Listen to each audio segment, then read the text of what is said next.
like spoiled children who can't get their way.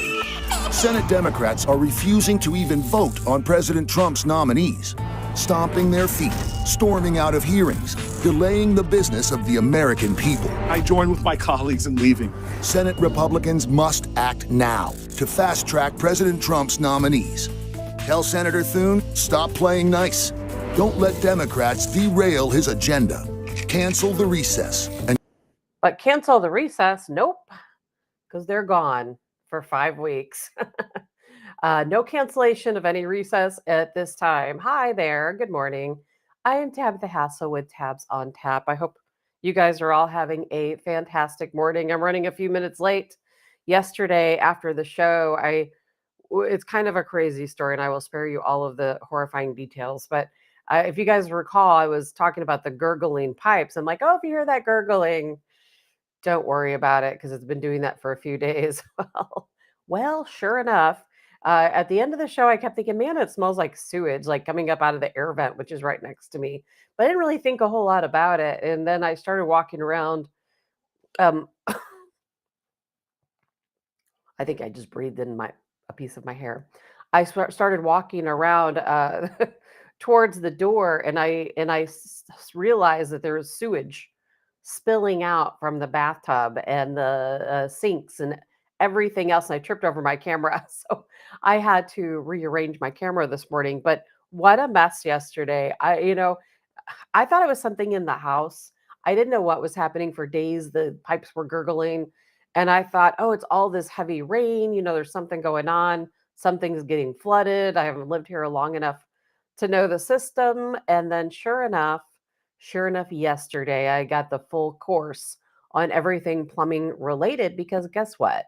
When I walked away from the show, the raw sewage was spilling out of the shower. If you can think a stand-up shower that doesn't really have any barrier, so it was just spilling all over the floor and into the hallway. The bathtubs filled completely. I think there's three bathtubs and like one stand-up shower in this house, something along those lines, if I got that correctly, all filled with sewage. Oh, it was awful. Absolutely awful.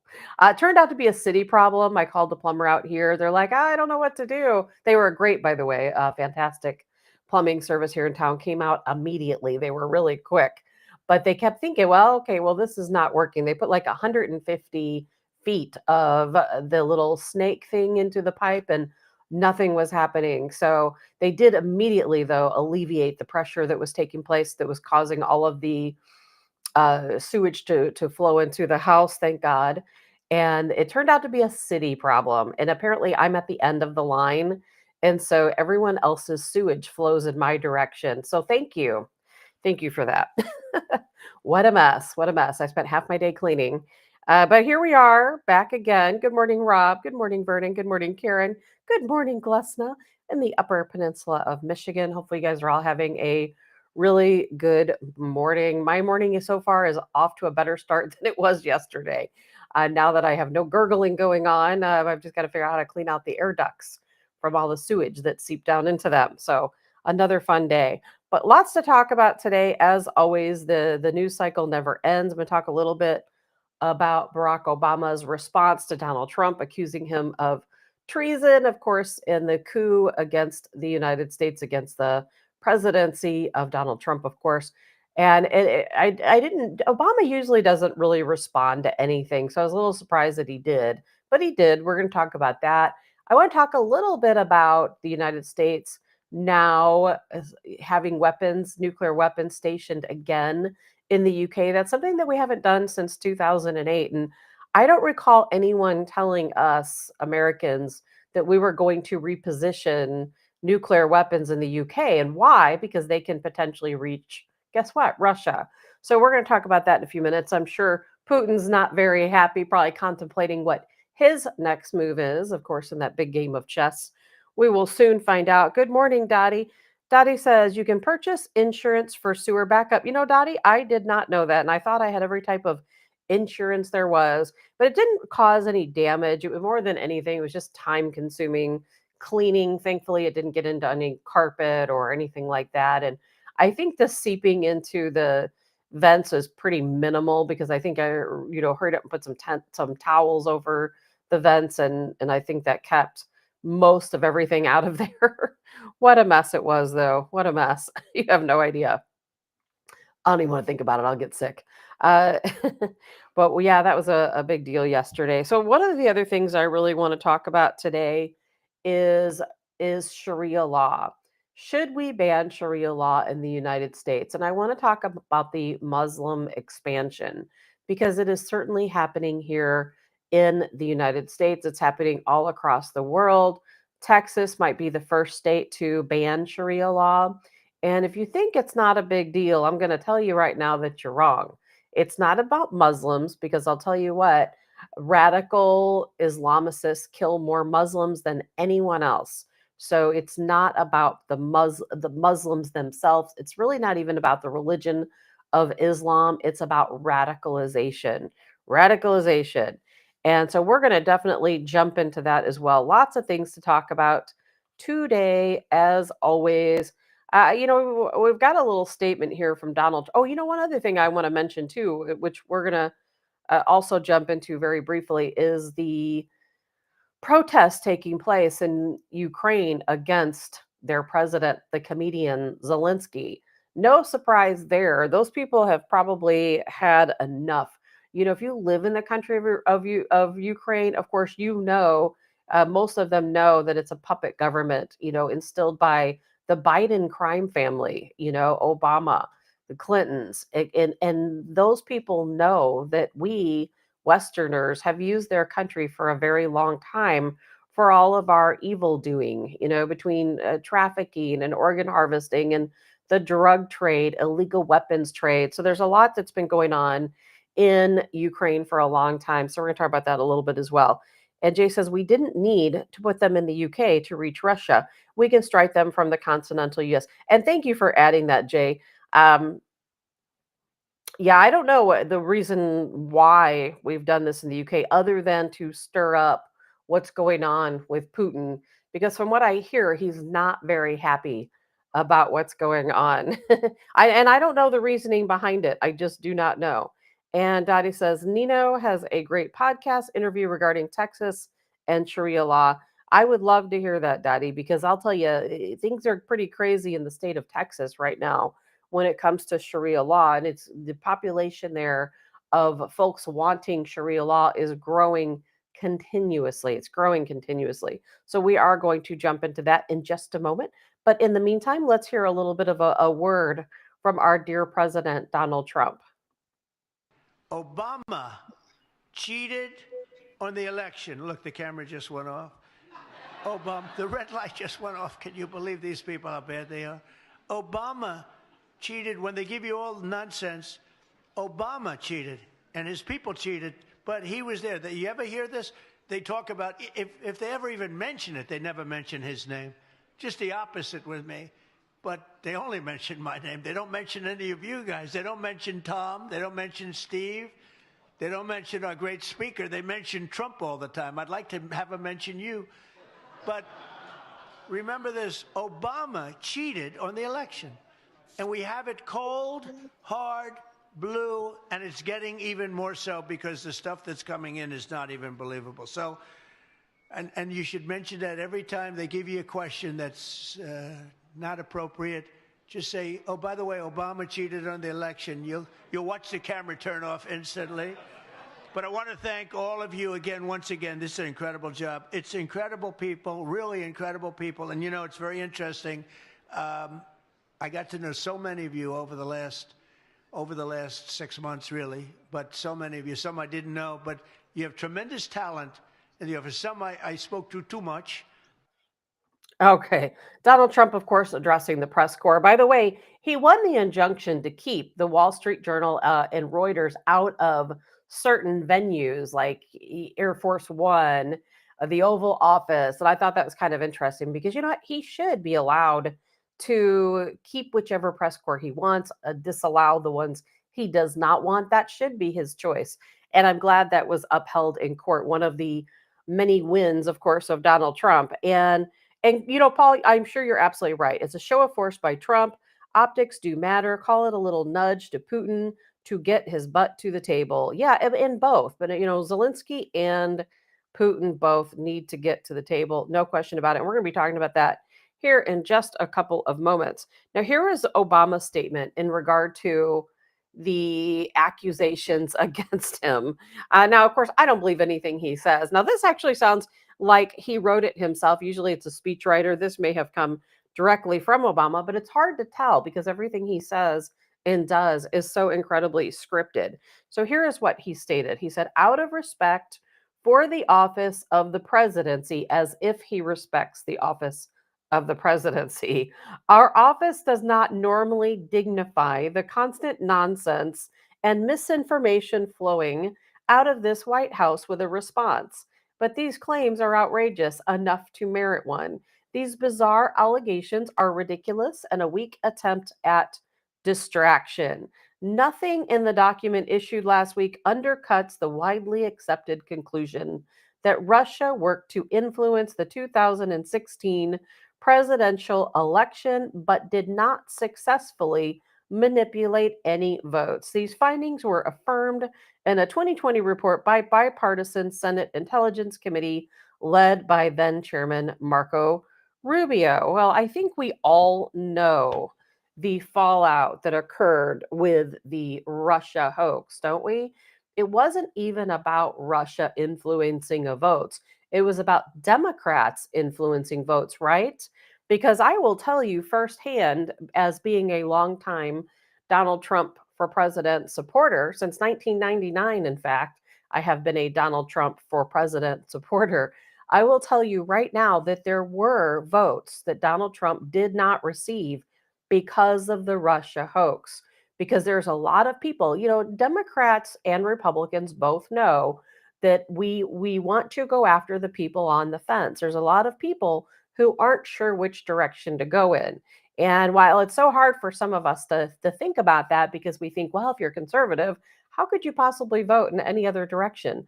But there were a lot of conservative people who did vote in the opposite direction. And a lot of those people believed, because, there are still people, a lot of people in this country who believe anything the news tells you. If these people are watching CNN, MSNBC, some of these other news stations, and they're hearing Democrats constantly drill it in, and Hillary Clinton herself, I'll never forget her sitting on that stage. Oh, 17 different intelligence agencies, concluded that Donald Trump was involved in this Russia hoax. I mean, come on. I don't see how Obama or Hillary Clinton in particular could deny the charges against them. I really don't. In this case, not legal charges, accusations. I don't understand how either of them could go back and say, this isn't true. We didn't say that. We didn't do that. It absolutely did affect it did affect the outcome of the election to some degree because of the voting. And yes, they did sway some of those people on the fence. Jay says Obama has immunity since he was president, so nothing will ever happen to him. I don't know, Jay. I don't think anything would happen to him regardless. I'm not, it's hard for me to say that this is the distraction away from Epstein. I think to some degree it probably is. I don't expect anything to happen to Obama or to Hillary Clinton or to Comey or to Brennan or to Schiff or any of these other people we're accusing as being part of this coup against Donald Trump's presidency. I don't think anything will ever come of any of it. And I think Donald Trump knows that. I think, anyone in his administration knows that. It's wishful thinking on our part. I would love to see, yesterday I played that little video at the beginning of the show. I would love to see Obama handcuffed and led off to jail for treason. I would love to see that happen to Hillary Clinton as well. And not just for treason for Hillary Clinton, for the many other things that she did that were wrong. And I would love to see somebody put a stop to Obama's shadow government. And, and what I don't understand, let me stop for a second. Good morning, Troy. Good to see you this morning. Paul, love the Dems. Nothing to see here, folks. Yep. Even though it was investigated and proven that they lied at least 17 times to get the judges to sign off on the FISA warrants, but somehow now Trump's administration is full of it. You got that right, Paul. You know, I get really worked up and upset about this thing, and that's why I like stop myself for a second. I'm like, just going to look at the comments for a minute because I don't want it to sound like I'm tearing down the Trump administration. It's not about that. But we all know how politics works, don't we? We all know how politics works. And to some degree, people do protect each other. And I'm not going to say that Trump's going to go out on the line to protect Obama or protect Hillary, but I also don't think he's going to go out of his way to attempt to put them behind bars. Look at Trump's last presidency. We all waited, didn't we? One of the first things I thought that would happen was Hillary Clinton would be rounded up for using bleach bit to destroy her devices, for some of her devices completely disappearing. Maybe for the fact that some of the assassination papers over Vince Foster were found in her closet. How about that with her DNA on it? Nobody wants to talk about that now, do they? All of the missing people, all of the unalives that could be attributed to the Clinton crime family, and of course those 35,000 emails, and the fact that she that were disappeared, and the fact that she had a server in her home. There's a bazillion different reasons to go after the Clintons, but no one ever did. I waited, I waited, I waited. Good morning, Linda. Good to see you this morning. And good morning, Jimmy. Justice needs to be served. It needs to be served on a great big silver platter, Jimmy, but we're never going to see that justice. We're never going to see it. What I don't understand outside of Tulsi Gabbard, and we saw what happened to Tulsi Gabbard. Remember when Tulsi Gabbard spoke out against the deep state? Do you remember that not too long ago? Well, what happened? She ended up on this Quiet Skies program, which, by the way, the Trump administration got rid of that Quiet Skies program. So that is no longer there. And the Quiet Skies program is when you have a federal marshal basically fly everywhere you go, keeping an eye on you. And so that happened to Tulsi Gabbard after she spoke out about the fact that, yes, a shadow government, a deep state does exist, and what would happen, for people who speak out against the deep state. I don't really hear anyone in Congress on the Republican side talk about the deep state or getting rid of these people. We don't hear the drain the swamp comments anymore. We don't hear anyone calling out the shadow government. Those things just don't happen. And I would really like to see a lot more of that. I would like to see more acknowledgement of who exactly is the deep state, of what exactly they're doing. Why did Obama shadow Donald Trump during his last term? And likely probably still does, quite honestly. And nobody wants to talk about that. Nobody wants to talk about how we're going to end all of the collusion that takes place behind the scenes by all these deep state folks. No one talks about it. And I get really frustrated with Congress on both sides because, Republicans are quiet. They don't really have a whole lot to say. Marjorie Taylor Greene is the only one who appears to be fairly outspoken and, says we need to get rid of Sharia law. We need to step up against this Russia hoax. We need to do this. She's the only voice I've been hearing for quite some time. Well, Anna Paulina Luna, we hear quite a bit from her as well. And Paul says they did this to Tulsi even after they tapped her to be the co-chair of the DNC. At least she had the red pill moment. You got that right. And she's turned out to be fantastic. I really like Tulsi Gabbard. I think she, may somewhere down the line even make a fantastic president, or vice president here for the United States. I think she's doing some really great things. In one of those great things, I think, was being very forthright. I kind of feel, I know she was a Democrat, but I think she relates to a lot of us in some ways. And I think that's kind of why she has moved over to the other side, because I think that she is a truth teller. I think she tells us the truth about these different situations. I think she's been admonished greatly, for telling us the truth, but I think she wants the same things we want. But as we know, getting what we want isn't exactly easy. Now, is it? Again, I would love to see Obama and the Clintons and the Bidens, face some charges and be held responsible and accountable for some of the things they've done. But I just don't ever see it happening. I'm curious if any of you really do think that we're ever going to see, let's say, a Biden. Is any Biden ever going to go to jail? Look at all the crimes they've committed, and let's just set aside the pedophilia as a reminder. Hunter Biden having his father, Joe, listed in his cell phone as Pedo Peter. Okay, that's pretty telling. Joe Biden's daughter accusing him in her personal, private diary of sexually over sexualizing her. I don't recall her ever talking about him touching her, but she did, detail accounts of him showering with her naked when she was a teenager and how that over sexualized her. And we don't know, did it go further than that? Did she just not talk about it? I don't know. We could only speculate. But either way, these are very disturbing allegations either way against Joe Biden. And we know about Burisma and all the other crimes the Biden family committed. But is anyone going after them? Oh, we're very upset about the auto pen scandal.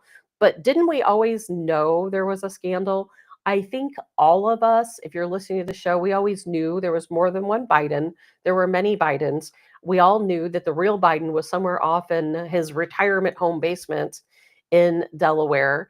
I think we all knew that the Bidens didn't keep logs like they're supposed to do when they were at their Delaware home.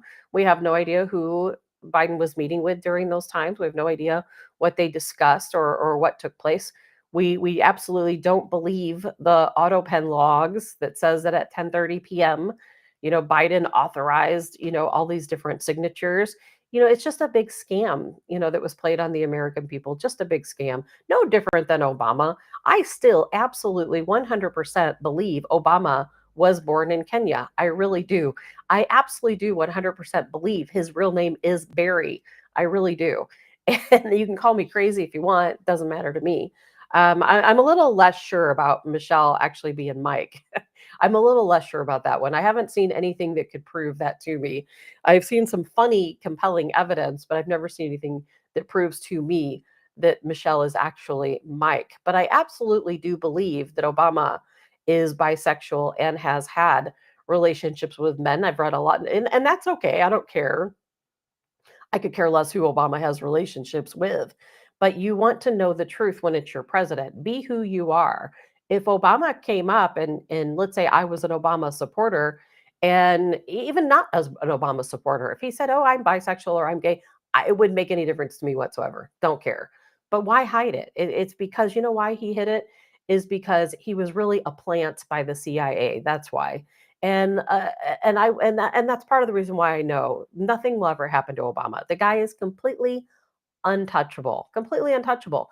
And he has a lot of charisma. There's a lot of things I actually do like about Obama as well. I think he's a nice looking guy. He's got a lot of charisma. He's kind of charming.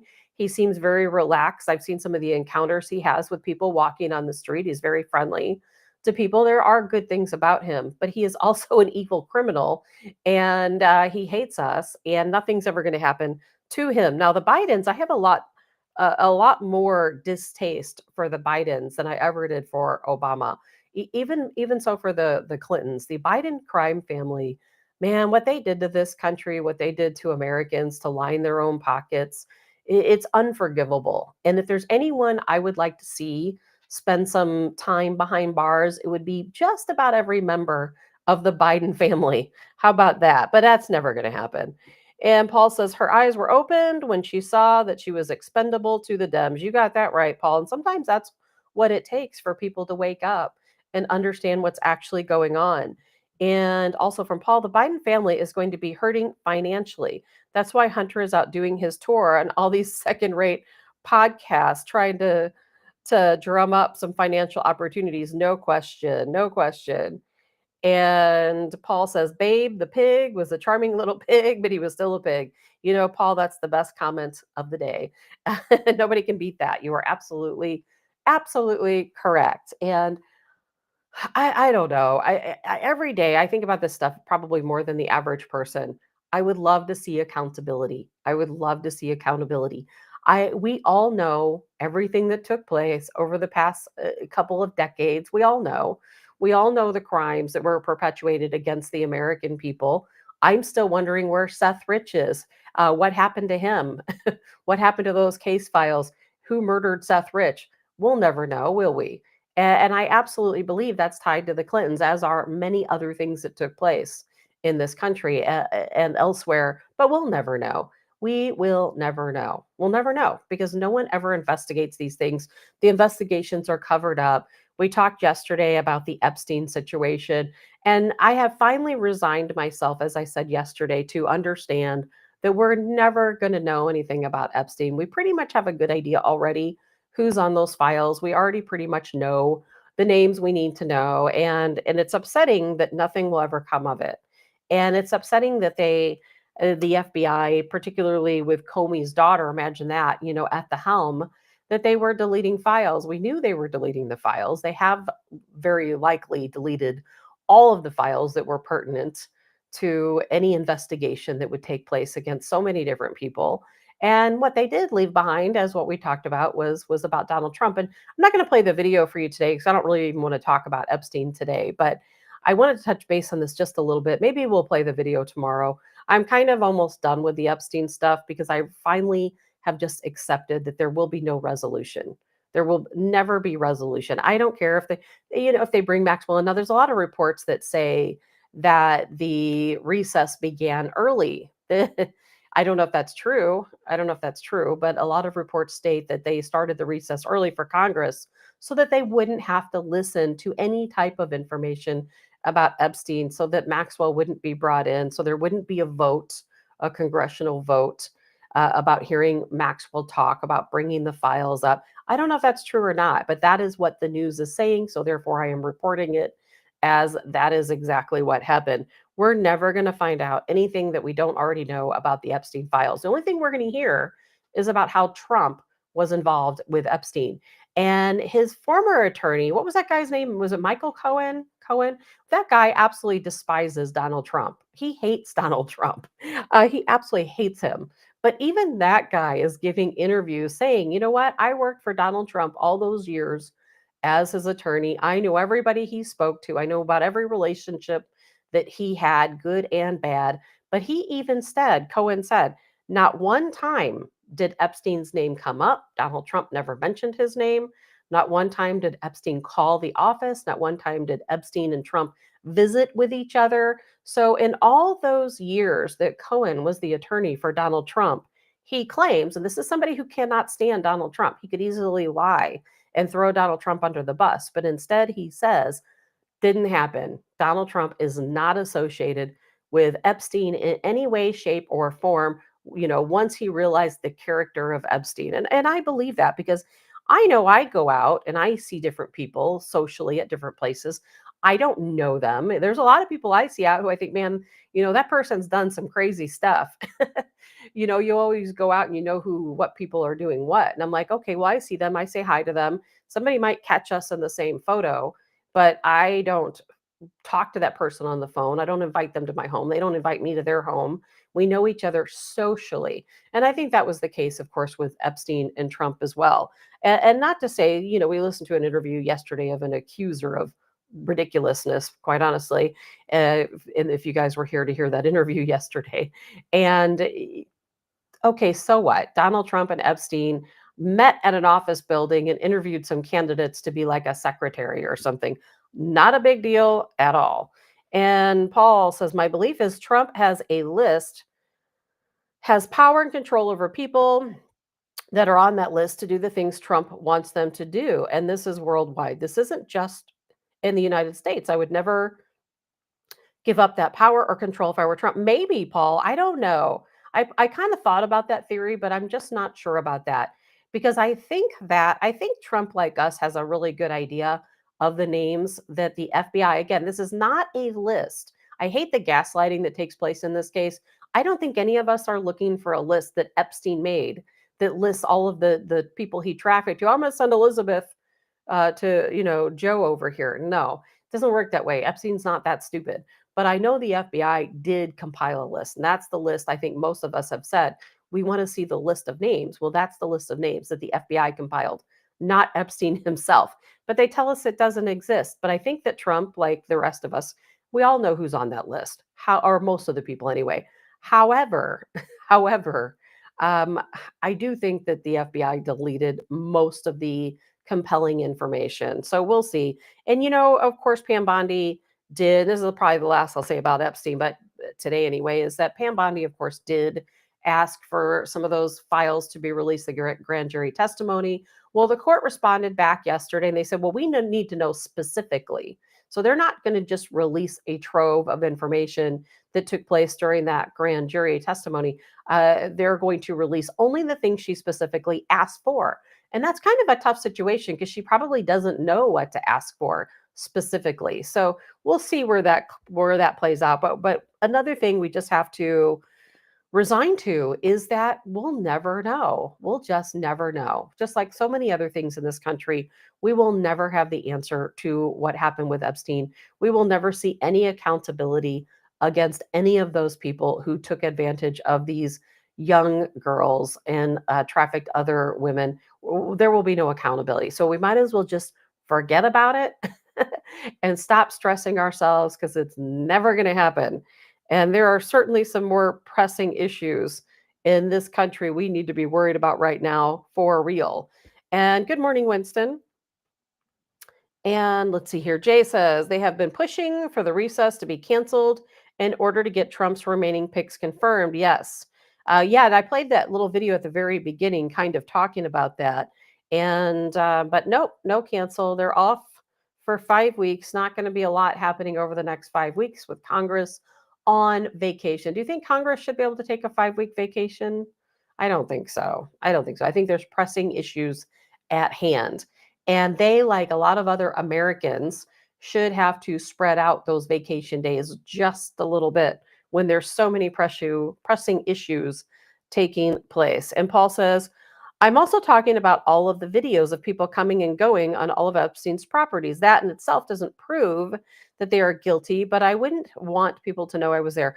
I agree, Paul. And what I'm hearing is that we talk about Epstein Island quite a bit, but I'm really hearing that most of the assaults and negative things that took place happened at the townhouse in New York City and not the island. Now, things certainly did happen on the island. Don't get me wrong there. Some probably fairly horrific things happened on the island, but most of what he did took place at that townhouse in New York City. And there probably are video logs of people that came and gone. I don't think Trump has them, quite honestly. I think what was released to the Trump administration was a whole lot of nothing, which is probably why Trump keeps referring to it as a hoax and a sham, is that they probably received a lot of nothing. And they deleted everything other than the information that went after Trump. That's just my guess. I don't know. Nobody's told me that, but that's what I feel. And I know at the beginning, of course, well, like we talked about yesterday, they talked about, all of the files being deleted before Pam Bondi was able to ask for them. So we'll never know. I'm sure that's why Comey's daughter was forced out, but there will be no accountability. Let's just resign ourselves to knowing that no one will ever be held accountable, not only for the destruction of this country for the past couple decades, but also for the assaults and trafficking and worse that took place under Epstein. So we'll never know. Never know. Before we run out of time, something else I wanted to talk about today quickly. We're going to talk a lot about Sharia law, quite a bit about Sharia law today. I'm going to give you some statistics and things like that. But some of the big news today is, of course, the United States. Once again, we haven't done this since 2008, where we have transported nuclear weapons and are stationing those nuclear weapons over in the UK. And I haven't had time to really do the deep dive and the research into that. And I think it is what it is. Clearly, it's a show of force to Putin, no question about it.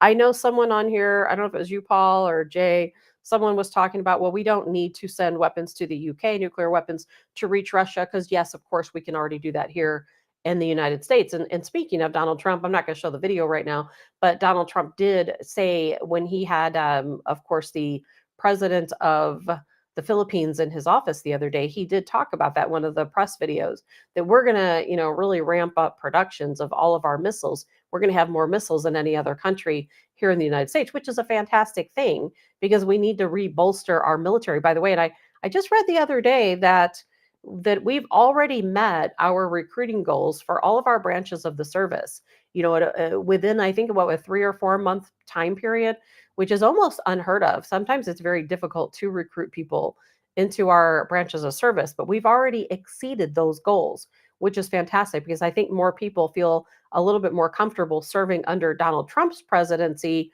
versus some of the others. Although I don't know about that. I'm as much as I love Donald Trump, I'm not still, the jury's out in my brain about whether or not we're going to end up in some kind of crazy war under the Trump administration. Because as far as foreign policy, there's been some things I really don't like, and particularly Syria.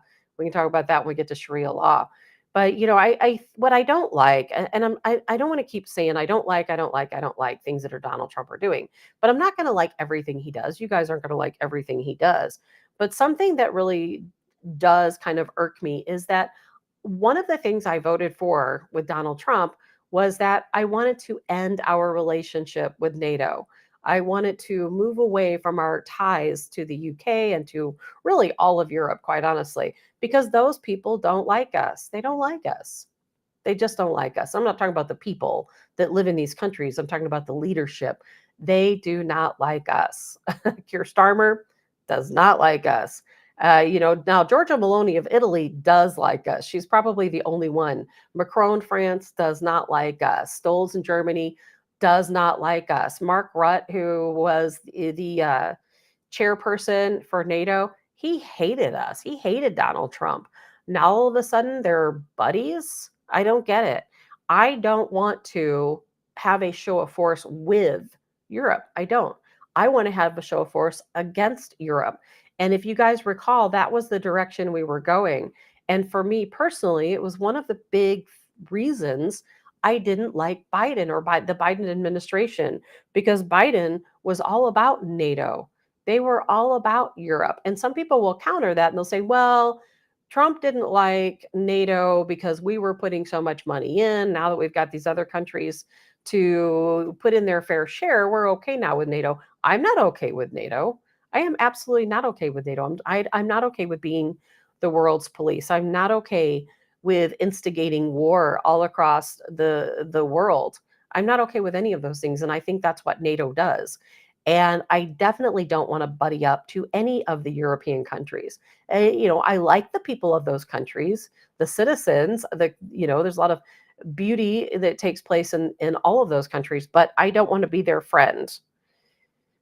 And Paul says it's been said that Epstein liked certain things to happen while flying on his private plane. Now, Paul, we're not going to get into that. Paul says, I believe that the Air Force is still behind their quotas, but should get there soon. I don't know, Paul. I read 2 days ago that they had exceeded their quotas, but we can revisit that. But that is what I had said. Dottie says, what happened on the island? Who owns it? Well, I'm guessing that Epstein owned it. Now, his buildings were mysteriously caught on fire, but so we don't really know. I believe it was bought by a private investigator. Not investigator, a private investment person not too long ago. But I haven't kept up with the Epstein Island. And Paul says, check out Poland's prime minister. He doesn't play ball with the rest of Europe's views or policies. Yeah, there's other ones too. Hungary is the same. Poland, I like Poland, but there are things they've done that I haven't been super happy with, and that have hurt their own people. But overall, Poland has done fairly well. Hungary has done fantastic. But when it comes to the UK and some of the stuff that's going on, over in Ireland, we have what's going on in France. I mean, which is also, we're going to be talking about Sharia law in just a minute. I don't want to. Speaking of Europe, by the way, is why I said we're going to be talking about Sharia law. Because if you look over at Europe right now and see where they are with Sharia law and their Islamic radicalism, we are just a step behind them. Just a step. We're going to be talking about that here in just a second. But I am against sending nuclear weapons to the UK. I am 100% against bolstering our relationship with Europe. And I'm sure that's exactly what Donald Trump wants to do.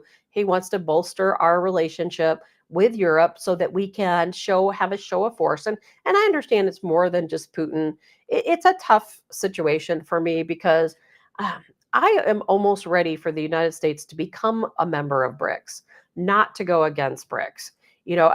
I don't want to buddy up with Europe. I wish there was a way we could just stand alone and not have to be part of BRICS or have to be part of NATO, but that's impossible to do. We have to choose sides. And I don't like the idea of choosing the NATO side.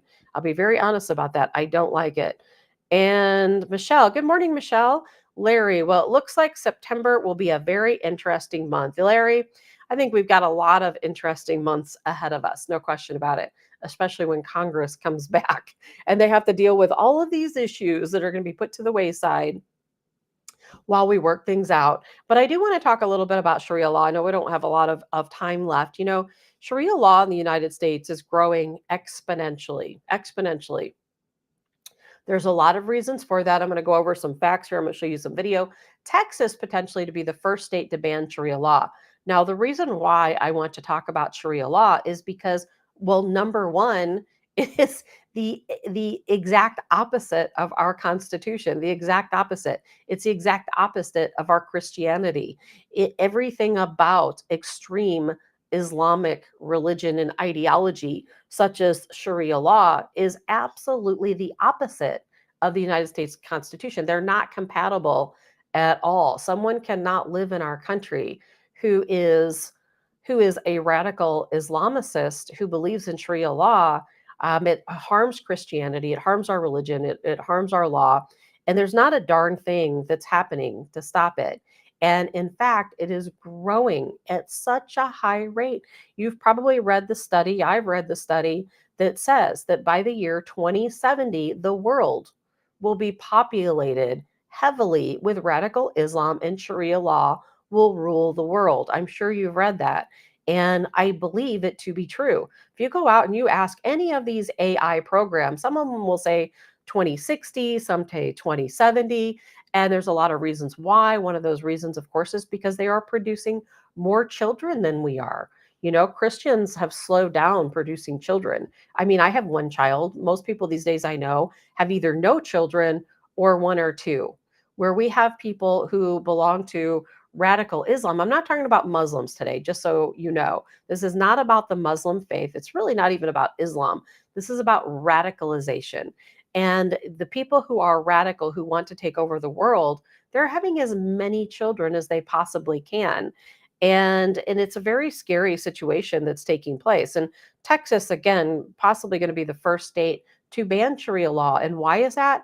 Because Texas right now is facing an insurmountable threat with radical Islam. You know, they had that epic. Remember, we talked about that several weeks ago. A couple weeks later, even Colonel Joe Adams joined us and he talked about epic. And that's right. And I believe it's called Josephine, Texas, where they want to build this. I think it's is it a 102-acre compound or a 400-acre compound? I'm going to show a video for it in a minute. Now, as of right now, Texas has stopped the building of epic. You know, that's going back and forth in the courts. Texas wants to ban Sharia law exactly for this reason, because in this development of epic, I think it was 400 acres, within this development of epic, they wanted to run this little area Sharia law. It all started with a mosque, and then they were building homes and a community around the mosque. And that is how it often happens, how you end up with these no-go zones. But in this community of epic, it was very well advertised. They weren't hiding anything. They weren't doing anything in the shadows, but they absolutely did plan to run epic under Sharia law. I'm going to show you a quick, very short, well, it's a very short video, but we're going to look at this really quick. And, you know, Paul, you mentioned here the Muslims up in Canada that aren't afraid to say the quiet part out loud always talk about implementing Sharia law and outpacing the population growth of the Canadians so they can overtake Canada with a Muslim population. Paul, you must be reading my mind, because we're going to talk about that here in just a second. Welcome to the future of living. Welcome to Epic City.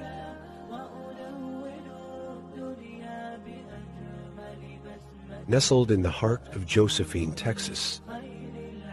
It is about 20 miles and 20 minutes from Epic.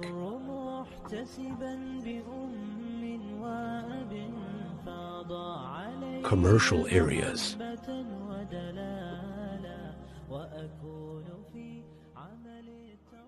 Allahu Akbar, Allahu Akbar. Welcome to Epic 2.0.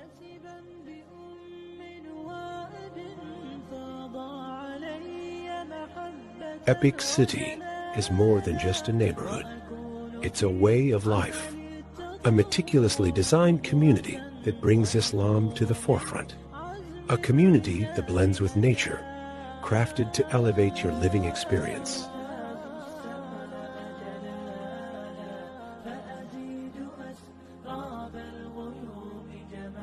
With single-family homes, multi-family townhomes and apartments, senior living, and in the heart a mosque and a school.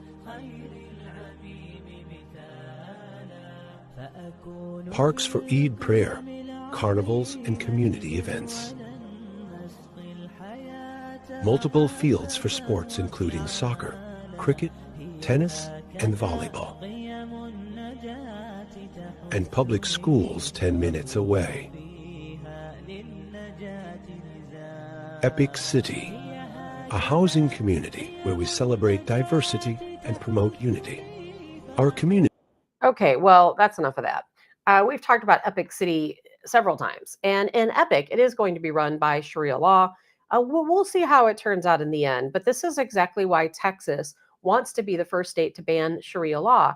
And I personally think every state should ban Sharia law. I think it should be a federal mandate, quite honestly, that bans Sharia law. And do you know right now, as we sit here in July of 2025, there are no mandates in the United States that ban Sharia law. There's nothing that bans the practice of Sharia law. Some states or some municipalities have enacted certain types of mandates to restrict Sharia law, saying that Sharia law cannot prevail over an American court, but it doesn't matter. They don't enforce it.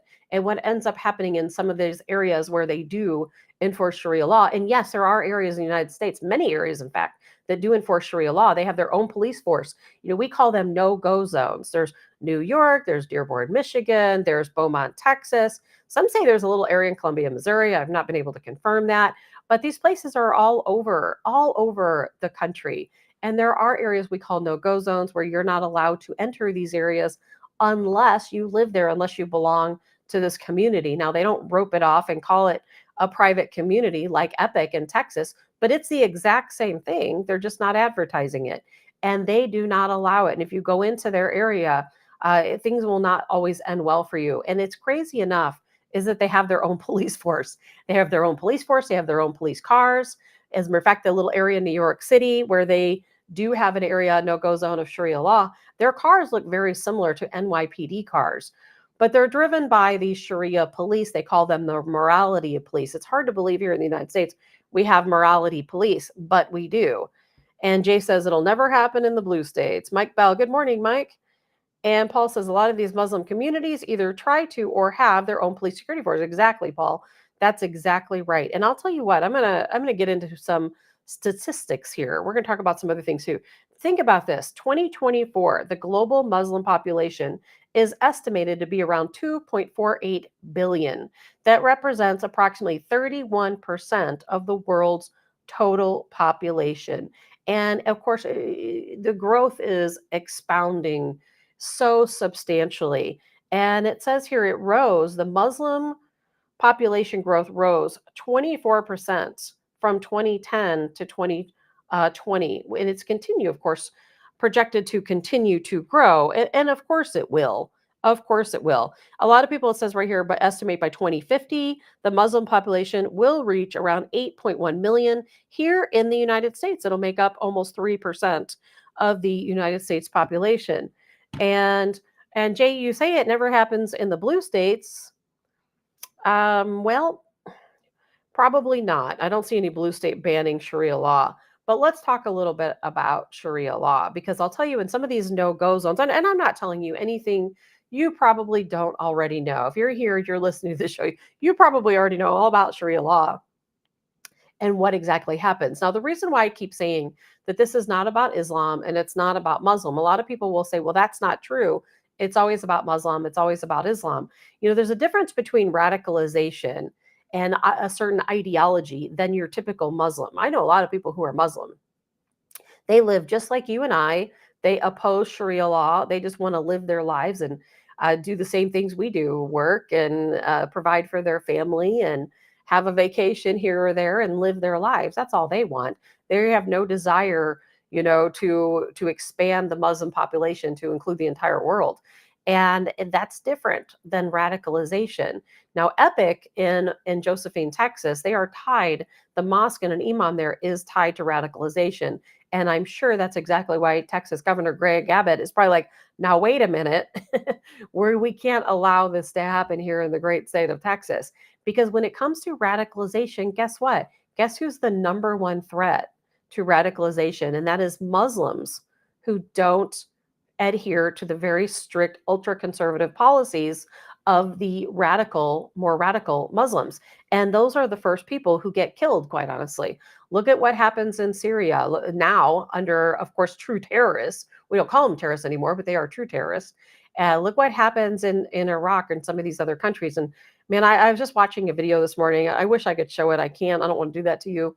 You'll be traumatized forever about Afghanistan.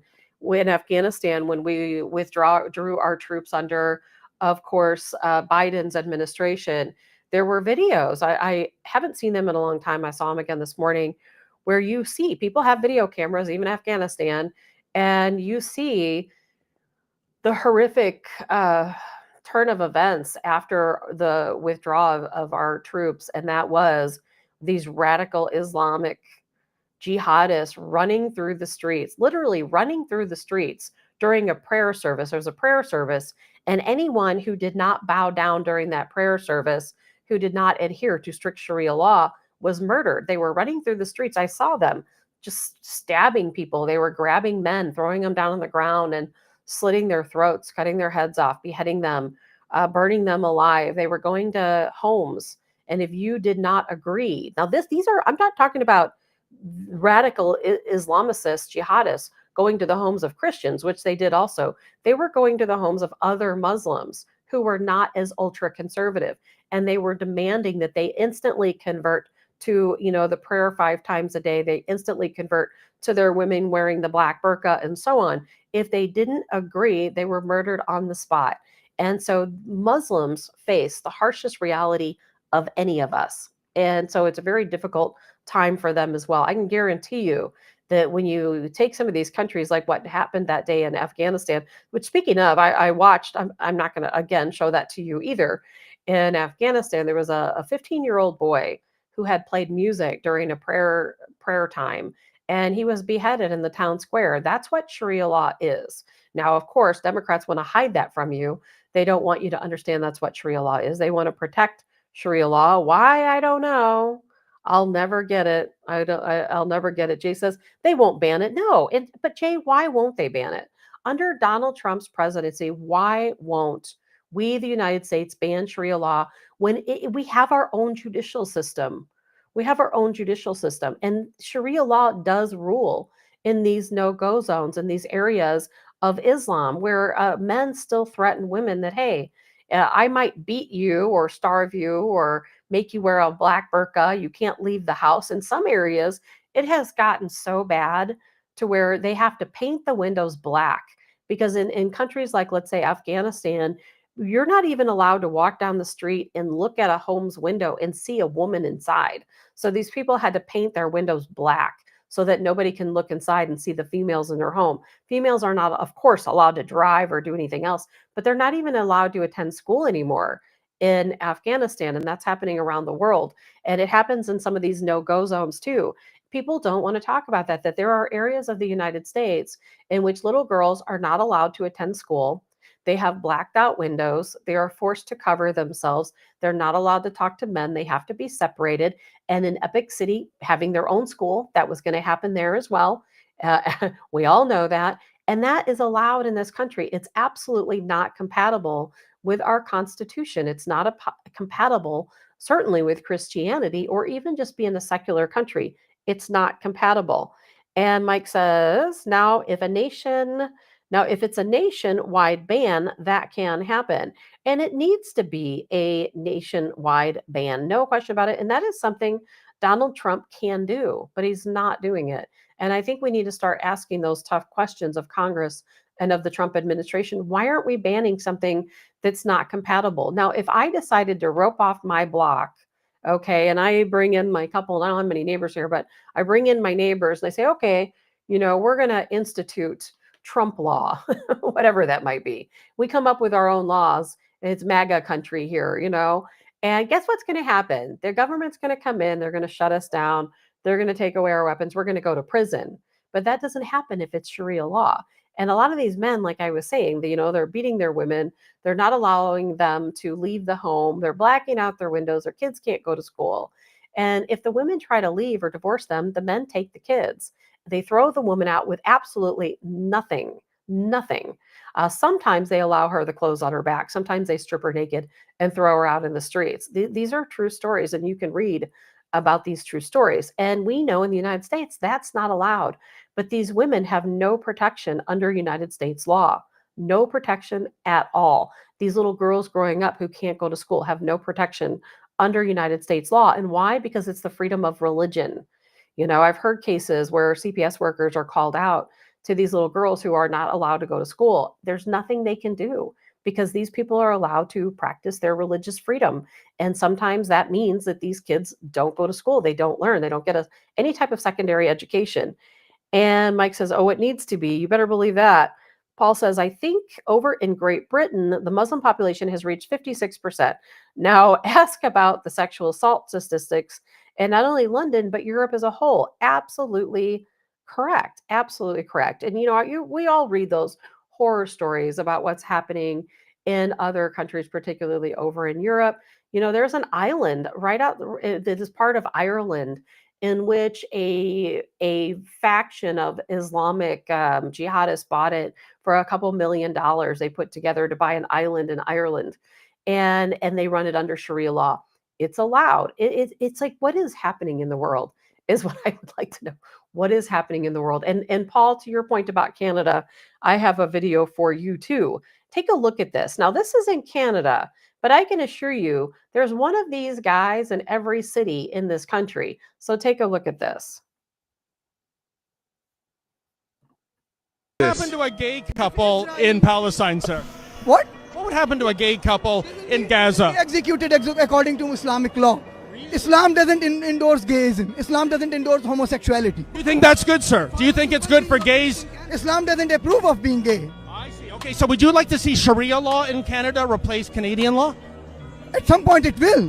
You know, because we have families, we are making babies. You're not. Your population is going down the slump, right? Yeah.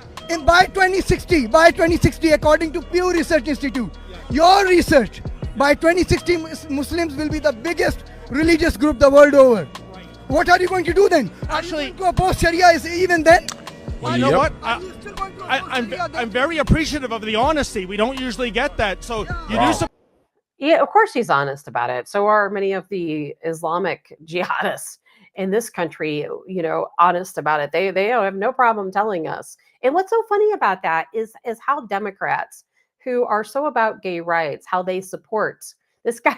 This reporter was asking, of course, about Palestinians, and this guy that he was interviewing said, "Oh, well, they would behead, they would execute, you know, somebody for being gay because it's against Sharia law." But yet we have all of these Democrats standing up to protect Sharia law. There's absolutely no sense about it whatsoever. No sense. And Colonel Joe Adams on the comment line, no-go zones, simply tell us where the enemy lives. We miss you, Colonel Joe Adams. Can't wait to talk to you hopefully next week. Paul, they have the confidence of a serial killer. And they're getting away with it, you know, because quite honestly, they are serial killers. If you really think about it, Jay, we have a constitution. Thankfully, we do, Jay, but our constitution does not apply to people who want Sharia law. They can circumvent our constitution under the guise of religious freedom. So therefore, they can live in this country under Sharia law. There is no restrictions against it whatsoever. Nothing. There is nothing that bans Sharia law in this country. Not in one single area of the United States. I've researched it. I've looked for it. There are some municipalities who try to restrict Sharia law, but they don't go out and they don't prosecute it. They don't do anything about it. Under the guise of religious freedom, they allow them to do whatever they want to do. So what is the breakdown here in the United States? Think about that. New York, and we heard, as a matter of fact, you know what, let's play this first, because this will give you a good idea where we stand. Here's New York City with Mom Donnie. Let's take a look at this really quick. The pressure, no matter the attacks, I will not move on those principles. And I tell you, brothers and sisters of this masjid, that we have an opportunity, starting tomorrow for early voting until election day on June 24th, an opportunity to show that New Yorkers want that consistency. They want those principles. They want a belief in humanity. And alhamdulillah, in this city we have 1 million Muslims. 200,000 of us are registered as Democrats. But in the last election, only 7% of us voted. Now, I will not judge anyone in our community because often it feels like there's not much to vote for. But this year we have an opportunity. We have an opportunity. And I can tell you, I began this race at 1%, and today I am just 2% away from Andrew Cuomo. 2% away from City Hall. 2% away from making history. And that is why every day a new Republican billionaire puts $1 million into this race to attack me.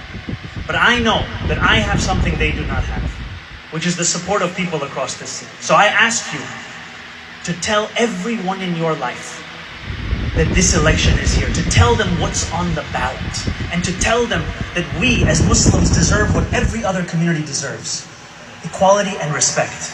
But we know that in this city and in this country, we are not going to be given those things. We have to win those things. And one way we win them is at the ballot box. So I ask you, when you go and vote, remember, it is our opportunity to show that Muslims don't just belong in New York City. We belong in City Hall too. Thank you so much. Assalamu alaikum. All right. So he claims there's 1 million Muslims there. You know, technically, according anyway to, oh yeah, Jay says, kiss New York goodbye if he wins. You got that right. And Paul says, as long as the people keep bending the knee in this country, our Constitution means nothing. And Paul says, if New Yorkers vote this fool into office, I say we build a wall around that city, just like the movie Escape from New York. Well, Paul, they are going to vote him in. I have no doubt in my mind about it. Happening in Minnesota as well. It's going to continue happening across this country. We are a step behind Europe. We're a step behind Europe. As a matter of fact, J.D. Vance not long ago made a comment where somebody had asked him, well, what's going to be the first Muslim country to come up with a nuclear weapon? And I think he said the UK, I'm pretty sure. And he's absolutely correct, because I would consider now many European countries to be predominantly Muslim countries. No question about that. Now, how does it break down here in the United States? Now we have, and again, I'm not bashing Muslims. I want to make that very, very clear. Most Muslims, particularly here in the United States, are just like us. They just want to live a good life, go about their business, work, provide for their family, etc. But the radicalization is taking over. It is spreading like fire. It is spreading. There's nothing we can do at this point to stop it.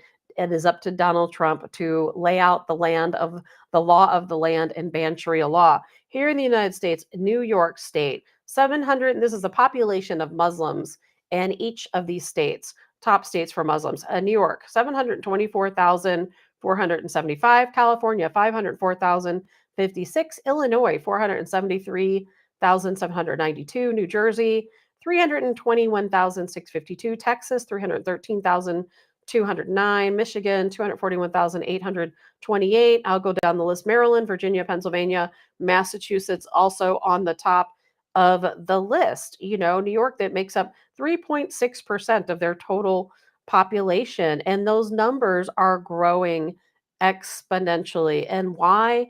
Because they are doing it intentionally. They are making sure that when they preach at their mosque, that they're telling their people, have as many children as you can. That's your duty. That's your job, is to have as many children as you can, because that is how we populate the world with the Muslim population, and how we turn the world to be Islam. And again, it would be perfectly fine to some degree if they had these motives, if they were making the world a better place, if it was going to be some type of utopia. But it's the opposite of that. Can you imagine the United States, or really even the entire world, by 2070, where all of the women have lost their rights? Little girls have no secondary education, and Everybody's running around in black burqas and praying in the streets, 5 times a day. Well, that's where we're heading. That's where we're heading. And I would really like to see Donald Trump address this. I would really like to see Congress address it. No one's talking about it, but you know what? You can do your part.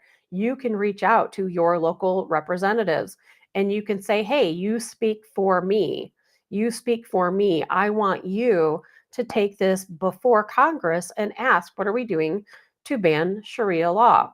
What are we doing to stop our country from being taken over like what we see is happening in Europe? Why do we have no-go zones in our country? Why don't we outlaw these no-go zones? Why don't we prosecute people who enforce them? Why do we allow, under the United States Constitution, for these no-go zones to have their own police departments? Think about that. It's not even that they're doing it under the cover of darkness or secretly. It is well known. It is well known by the governor of these states that these people have their own police force. They operate under Sharia law in their own community, and no one is doing a darn thing to stop it outside of now the state of Texas, because Texas has finally probably realized, man, we better do something. We better do it quick. Paul says, if New Yorker, oh, you read that already. Jay says, as someone who lived in the Middle East, majority are not radical. Absolutely true, Jay. It's the minority that get all the attention and they have the control, sort of like some of our Democrats. But Jay, you have to admit that has changed. Not only has it changed, it is changing. Look what happened in Syria, just as an example. In Syria, they had a very non-secular government. All people had the ability to have religious freedom. But instead, we, the United States, under Donald Trump, by the way, we went over there. It was the same plan Obama had. We allowed for Assad to be ousted. We allowed Al Qaeda to take over in Syria. And now a country in which did have religious freedom, where they did celebrate Christian holidays, the Christians are being persecuted. They're being murdered in the streets along with the Alawites, who also celebrate Christian holidays. And now they are a radical Islamic caliphate in Syria. So things are changing. Yes, I agree that the majority of Muslims are a lot like us. There's no question about it. But that is changing. It's changing. You cannot deny that it's changing. And it's like planting seeds. It starts with one mosque in one area. That's how it happened in Syria. That's how it's happened in a lot of other countries. You have one mosque, you end up with an imam that becomes radicalized. Then the next thing you know, all of the people who are attending that mosque become radicalized. And the radicalization starts spreading out by those seeds that they plant. And radicalization is growing rapidly. And Jay, if I thought this was a situation where peaceful Muslims wanted to take over the United States and wanted to take over the world, we wouldn't be sitting here talking about this right now. But the problem is those good Muslims, the good people who live under the Islamic faith, those good people who say that this radicalism does not represent them, those people are being killed. They are the first ones being killed. And I've read countless reports of different and watched countless videos of these various countries where these Islamic groups come in, like the Army of Islam, Al Qaeda, Al Nusra, who Obama referred to as moderate terrorists, who most recently, of course, Donald Trump took off the list of terrorists, which is insane in my opinion. There's, oh gosh, what is the word? The wasabis. There are some really rough people out there who are taking over. And the very first thing they do is they get rid of the good, more moderate Muslims. And if you're a Muslim and you don't agree to become ultra conservative, guess what? You're not going to live for very long. And while that's not happening yet in the United States, here in the United States, radicalism is spreading rapidly. And while I used to be able to agree that in some of these countries, most of the people were good Muslims, they didn't believe in that same ideology, they weren't radicalized, that has changed. And it's changing by the moment. While we're standing here talking about it, it's changing. And it's really sad. It's really unfortunate. But what I do know, and I think Jay, even you would agree, we've got to keep it out of our country. We have to keep it out of our country. And Paul says, pay attention to our friends to the north. What's also not being talked about is not only the Muslim population in Canada, but pay attention to the Chinese population on the west side of Canada. Both populations are constantly building all while we are distracted with our own issues. Yes, there's a lot of people out there who have a lot of motives against the United States. And I would say that China is actually probably number one. They're probably the most capable. I don't know, just about every day I read some story about some Chinese national that has been arrested in the United States for either having vials of different types of bioweapon or bio material they're not supposed to have that they could potentially make bioweapons with. I hear that they've wandered onto a military base or into Mar-a-Lago, or they've been trading secrets. The most recent story was a Chinese national was arrested for trying to get into our missile defense type plans. They wanted to see how we build missiles and so on. Every day, the Chinese government is continuously, every single day, nonstop, trying to access our information, trying to infiltrate our government, our communications, and so on. So they're both a really big threat to us. And let's see, Jay says, if you thought you would be killed for opposing, we probably would remain silent too. Jay, you are absolutely 100% correct, as always. You are absolutely correct. And that is a part of the problem. And, whenever when our troops were withdrawing from Afghanistan, I think I may have mentioned this young man before, a guy reached out to me. And I don't know how he came across me or anything else, but he reached out to me and he was telling me the story how his family, they're not radical at all. They live their life just like we live our life. They wore jeans and listened to music and did their own thing. Well, he knew that when the Americans left Afghanistan, that the Taliban would start going door to door. And what the Taliban would do would be forcing all young men out to join the Taliban, to join in the fighting, to join in the more radical activities that take place in these countries. And this young man and his friends, they didn't want any part of that. They wanted no part of that. And so the women had no choice. The women couldn't leave. If the women left, it would have been a much harsher, situation for them. And so he had to leave his family behind. So he himself, I think he had a brother and a couple of the young men from their neighborhood. This was, I don't know, I think he said he was 18. These were 17 to 20-year-olds, I believe, in his group. Well, they all set out on this trek. I mean, I can't even imagine. They had to walk to Iran, which sounds insane, but they had to walk from Afghanistan to Iran. And he had a cell phone, he had Telegram. He messaged me at different points of his journey, and they had to hide in the mountains. They walked through, very extreme temperatures from being really cold to really hot. They walked. They had nothing. They took what money their family had and they left.